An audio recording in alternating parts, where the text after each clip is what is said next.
दोस्तों, आपका स्वागत है आपके अपने YouTube चैनल अमृत कथा कहानियों में। आज मैं आपको कार्तिक मास की कथा सुना रही हूँ। कार्तिक माह में ही भगवान विष्णु अपनी योग निद्रा से जाग जाते हैं और तब सभी तरह के मांगलिक कार्य प्रारंभ हो जाते हैं। इसी कार्तिक मास में दीपावली का महापर्व आता है। पुराणों में कार्तिक मास की महिमा का वर्णन मिलता है। इस माह में दीपदान, स्नान, विष्णु पूजा और तुलसी पूजा के साथ ही पुरानी कथा सुनने का बहुत ही खास महत्व होता है। कार्तिक मास की कथा। एक नगर में एक ब्राह्मण दंपति रहते थे। वे दोनों प्रतिदिन 7 कोस दूर गंगा और यमुना नदी में स्नान करने जाते थे। इतने दूर आने जाने से ब्राह्मण की पत्नी थक जाती थी।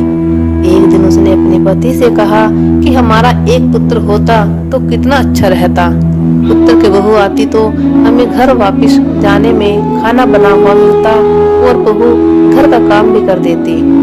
अपनी पत्नी की बात सुनकर ब्राह्मण ने कहा कि तूने बात तो सही कही है, चल मैं तेरे लिए बहू ला ही देता हूँ। ब्राह्मण ने कहा, एक पोटली में आटा डालकर कुछ मोहरे रख दे। ब्राह्मण के कहे अनुसार उसने पोटली बांध कर दे दी। पोटली लेकर ब्राह्मण चला गया। ब्राह्मण के सफर के दौरान यमुना के किनारे बहुत ही सुंदर लड़कियां दिखाई दी। वे रेत में घर बनाकर खेल रही थी।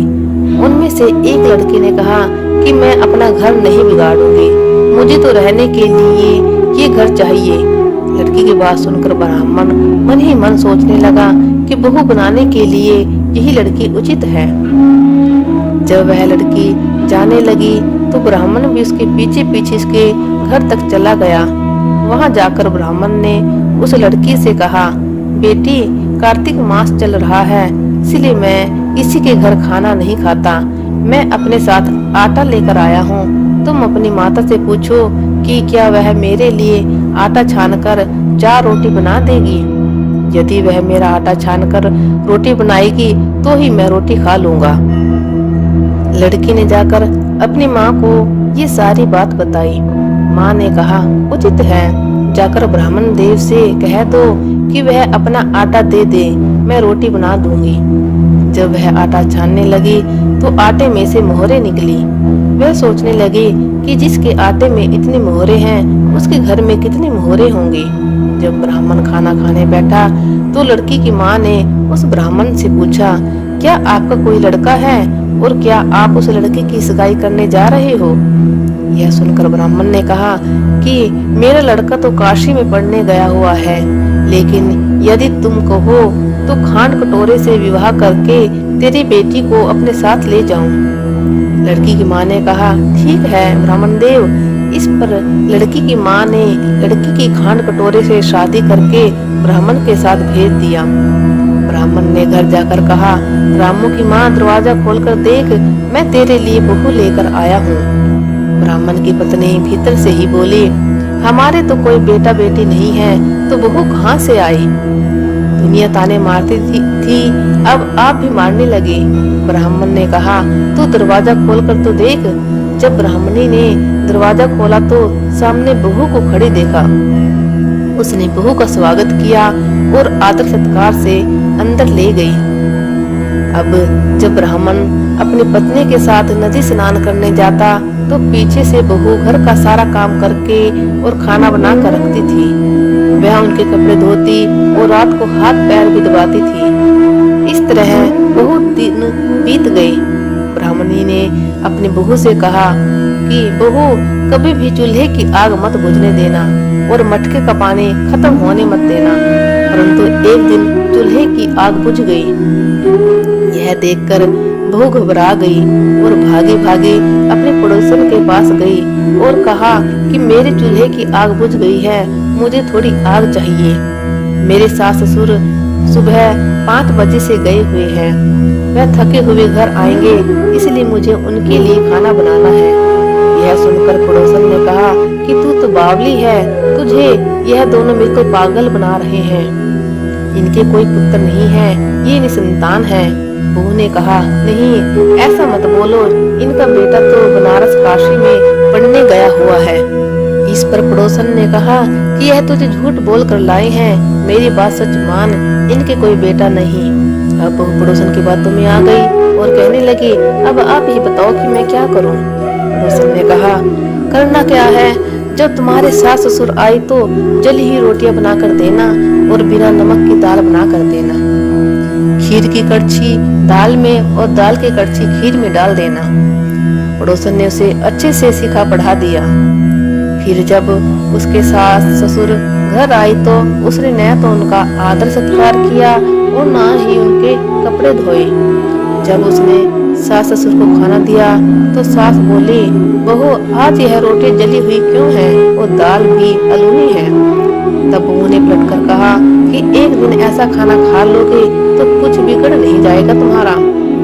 सास ससुर को खरी खोटी सुनाकर वह फिर से पड़ोसन के पास गई और बोला कि अब आगे क्या करना है। पड़ोसन ने कहा कि अब तुम सातों कोठों की चाबी मांग लेना। अगले दिन जब भी स्नान करने के लिए जाने लगे तो बहू अड़ गई कि मुझे तो सातों कोठों की चाबी चाहिए। तब ससुर ने कहा कि इसे चाबी दे दो। तब सास ने बहू को चाबी दे दी।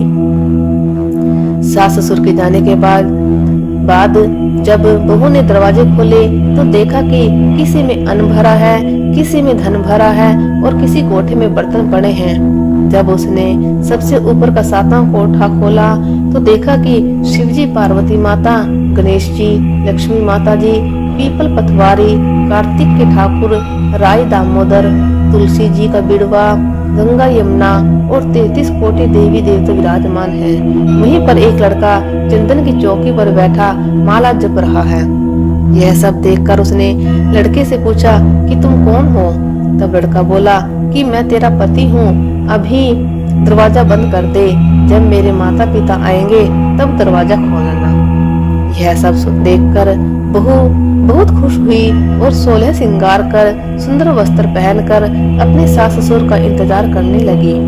उसने अपने सास ससुर के लिए अच्छे अच्छे पकवान बनाए। जब उसके सास ससुर घर पर आए तो उसने उनका आदर सत्कार किया और प्रेम पूर्वक खाना खिलाया और हाथ पैर दबाने लगी।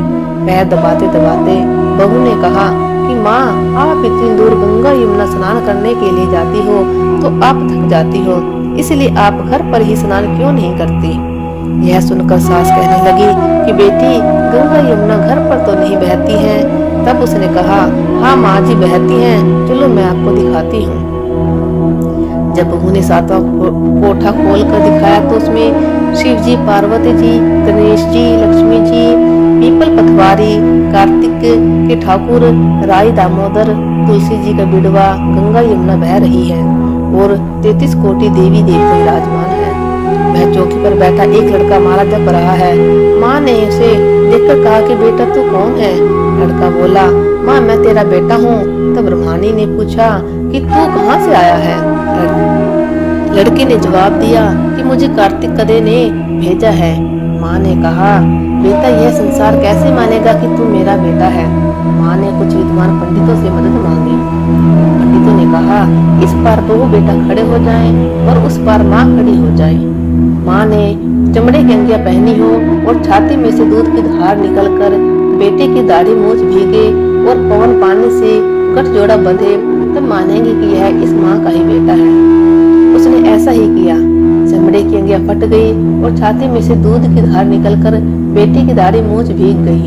पवन पानी से बहू बेटे का गठजोड़ बंध गया।